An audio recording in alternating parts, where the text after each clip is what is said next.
సౌమ్య శెట్టి 1995న ఛత్తీస్గఢ్లో జన్మించింది. ఈమెకు ఒక తమ్ముడు ఉన్నాడు. తండ్రి వైజాగ్ నుండి ఉద్యోగరీత్యా చండీగఢ్ వెళ్ళినప్పుడు ఈమె జన్మించింది. తర్వాతి రోజుల్లో వీళ్ళు వైజాగ్లో సెటిల్ అయ్యారు. సౌమ్య చిన్నప్పటి నుండి సినిమాలు, డ్యాన్స్ మీద ఆసక్తి ఉండడంతో క్లాసికల్ డ్యాన్స్లో అయితే నేర్పించారు తన తండ్రి. ఇంట్లో తెలియకుండా షార్ట్ ఫిలిమ్స్, డెమో ఫిలిమ్స్లో నటించేది కూడా.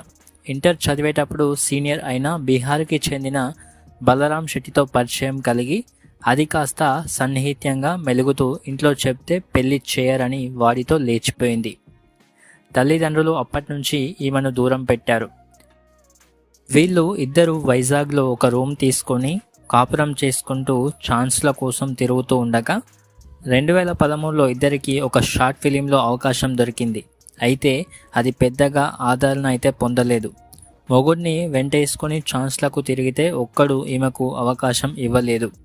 ఎప్పుడైతే ఒంటరిగా వెళ్ళి కమిట్మెంట్కు ఒప్పుకుందో అప్పుడు అవకాశాలు వచ్చాయి. 2023 వరకు 9 సినిమాల్లో ఎక్స్పోజింగ్ ఛాన్స్ అయితే వచ్చాయి.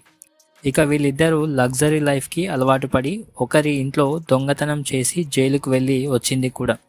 సోషల్ మీడియాలో అందాల ఆరబోత చేస్తూ లక్ష్మీకాంత్ అనేవాడితో, ప్రదీప్ అనేవాడితో ఏకకాలంలో ఇద్దరిని ఉంచుకొని 1 కోటికి పైగా కాజేసి అటు వాళ్ళు సుఖాన్ని పొంది డబ్బును పొంది వీళ్లను బ్లాక్లో పెట్టింది.